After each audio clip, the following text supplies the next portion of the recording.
Welcome to another episode of Life and Whiskey. As always, I'm Jordan. Today, man, the hits keep coming. It's what is it? It's mid-January 2025 right now. Trump's about to be inaugurated, so hey, win for America on that one.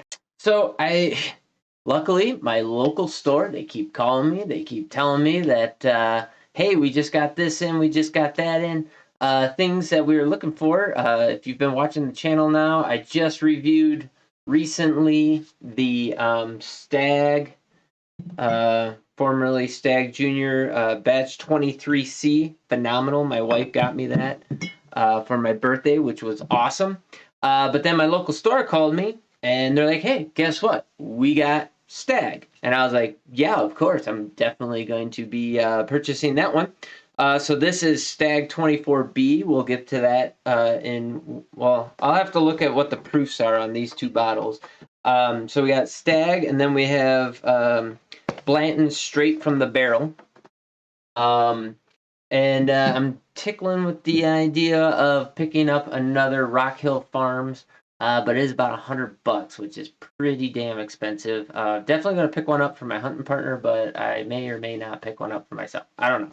That'd be $200 for 2 bottles. I don't know. Maybe they'll cut me a deal. We'll see what we can work on that one. But based on proof, these will be the next two. The Blantons and the Stag will be the next two that I shoot. But this one is E.H. Taylor, and this is their straight rye bottled in bond. So not the barrel proof rye, but just the standard rye. Never had one before. Have no idea what I'm getting into. But I like the standard E.H. Taylor small batch here. That's one of the ones we're going to do a comparison on. Now we got two Stags we're going to do a comparison on. I got another Elmer T. Lee, so we got two of those. We got two of the standard Blantons. We got two of the Weller 107s. We're going to just take and compare some of those in the videos to come here. One of the problems that I'm having currently is that finding the time to be able to sit here and shoot a bunch of videos on camera with y'all, to be able to enjoy them, give you. I haven't even opened this thing yet, so this is going to be a fresh crack for you guys. I typically have already had a sip or two, but not today.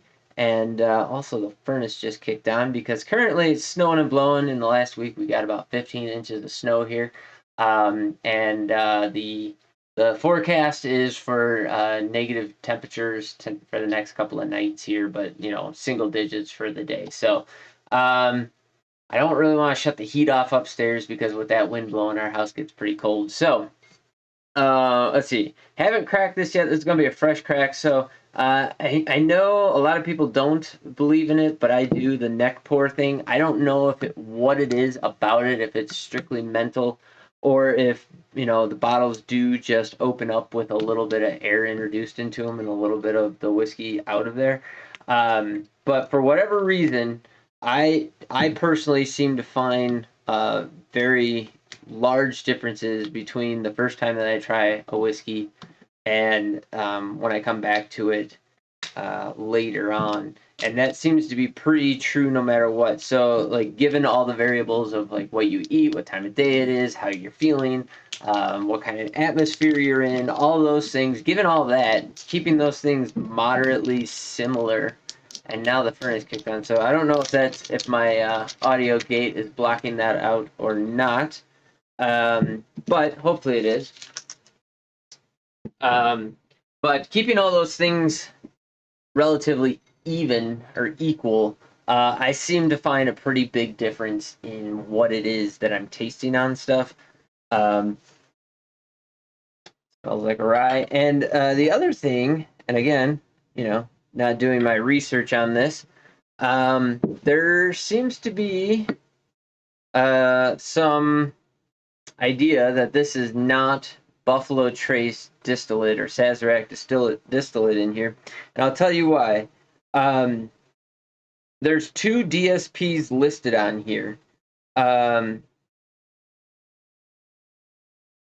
it says distilled, aged, and bottled by Old Fashioned Copper Distillery, Frankfort, Kentucky, DSP KY 113 and DSP KY 12. So there's two different DSPs on there.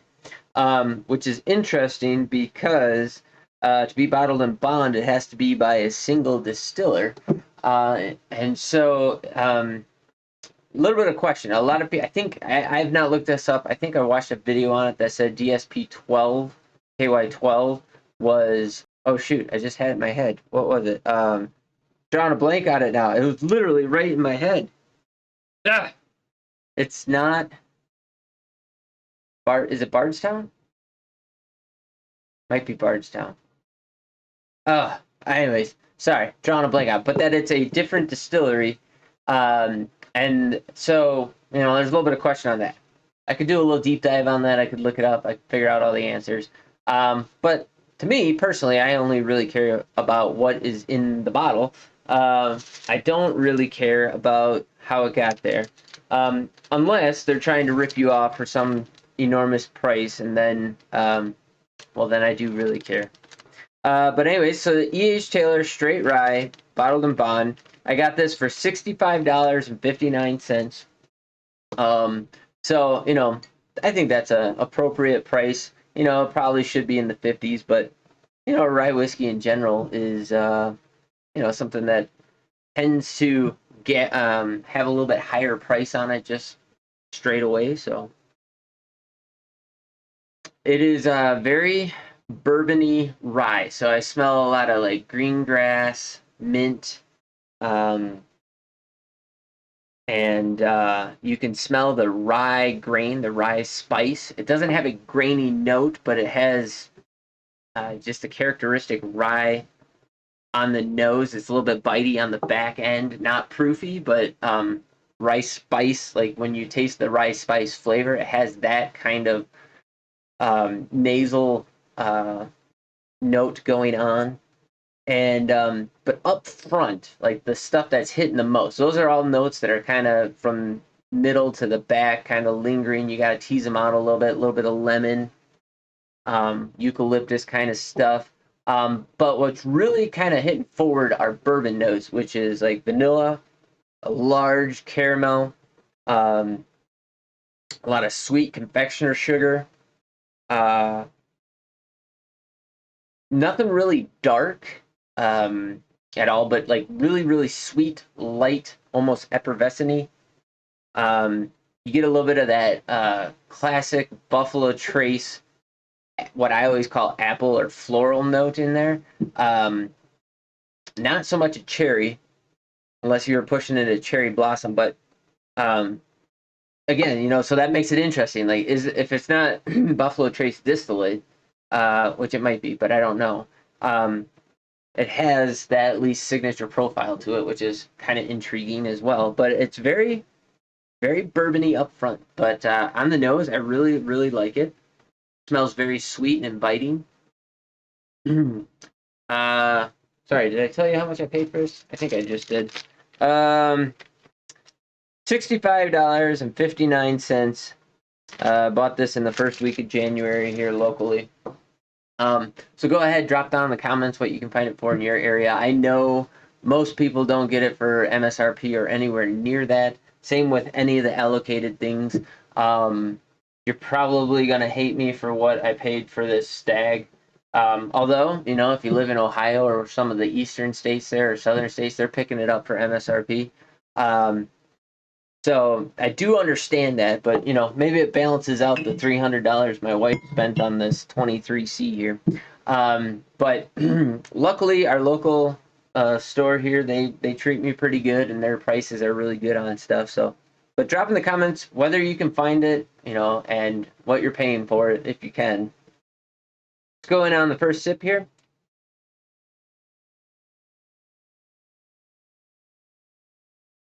Okay. Ooh. Okay, I like that a lot. I will say, first sip of whiskey for the day. Not, I just came off of lunch maybe like 35, 40 minutes ago. Although I did do a rinse and a palate cleanse and everything. But it was a little bit, how do I want to say it? So the mouthfeel of it was watery thin. It wasn't very viscous at all. But but it had a honey sweet thinness to it that kind of hit up front, and then a lot of those sweet bourbony notes hit up front. So that caramel, confectioner sugar, definitely would throw the honey in there. But about mid palate, a very nice and not overbearing rye spice took over, and that kind of finished all the way to the end as the dominating characteristic, with some of those sweet notes kind of hitting underneath of it, and a little bit of oak mixed in, not tannic and bitter, but just a nice oak profile mixed in with that. Overall, a very nice profile, very easy drinking, not as over the top in your face rye. Like I said, I definitely am putting this into the bourbon drinkers rye category. Super, super nice. I am enjoying this thoroughly. So ringing, bottled and bond, ringing it at 100 proof, 50% ABV. Really, really nice. Let's see if the nose is changing on us at all. Nope, it's pretty much the same. A lot of those sweet notes up front. I'd say, if anything, maybe a little bit of that rye has moved forward in the nose, a little bit more of that eucalyptus or lemon. But really, it's still that caramel, confectioner sugar. Might say a little bit of brown sugar, but it's kind of on the border of that. But that fruity apple, floral note, it really hasn't changed a whole lot. Maybe just where in the profile they're hitting. Back on the palate, I'll explain this one through as I'm drinking it a little bit more.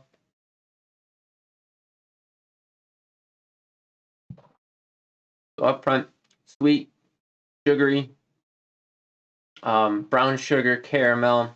The rye spice hit even further forward in the palate, so like at the very end of the initial taste, carried through all the way to the end.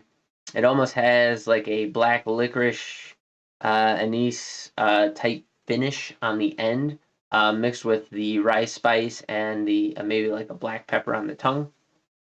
The profile doesn't change. It doesn't have a ton of notes, but man, it's just nice and easy drinking. And because the viscosity is not thick and heavy and oily, it really goes down nice and smooth and easy drinking.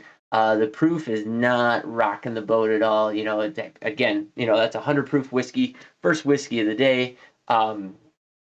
It's not dominating anything at all or overpowering. Oh, yeah, boy, I'm having trouble talking today. Overpowering anything. So, yeah, for me, especially as a rye whiskey fan, this is a win.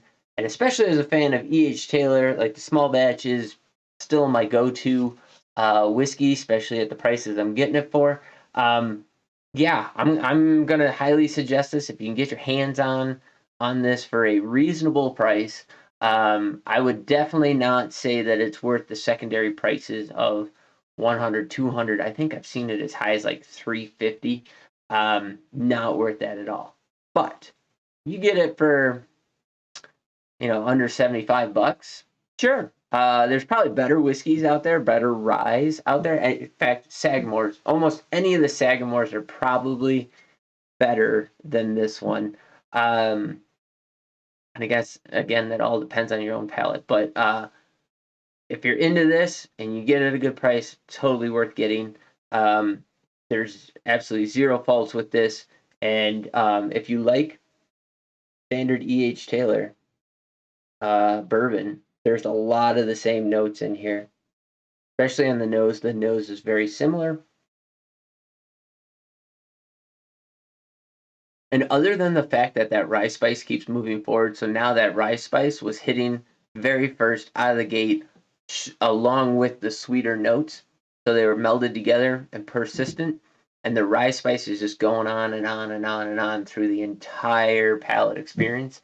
I mean, if you didn't know any better, you'd say, oh, that's a bur rye, like that's a bourbon rye mixed together, because those bourbon notes are so good. Like they're separated in flavor profile where that rye is hitting, but so are those bourbon notes, and they just kind of working together with different spikes throughout that profile of how much they are impacting the experience, but they're working together. So this almost has, to me, a burr rye type of feel where the flavors of those two experiences are separated and not melded together.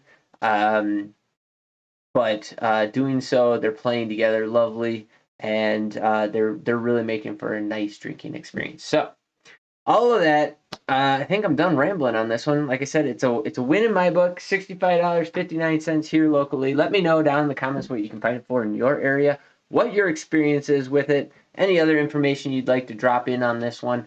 Like I said, I don't really research any of the whiskey itself or the stories or where it's coming from or anything like that. I really just want to see the price point and what's in the glass and, how available it is for you guys to help you, if you're going to choose to spend your money on whiskey, to spend it in a way that, number one, you're not just chasing allocated bottles, because most of the allocated bottles are not worth anywhere near the prices that they have been.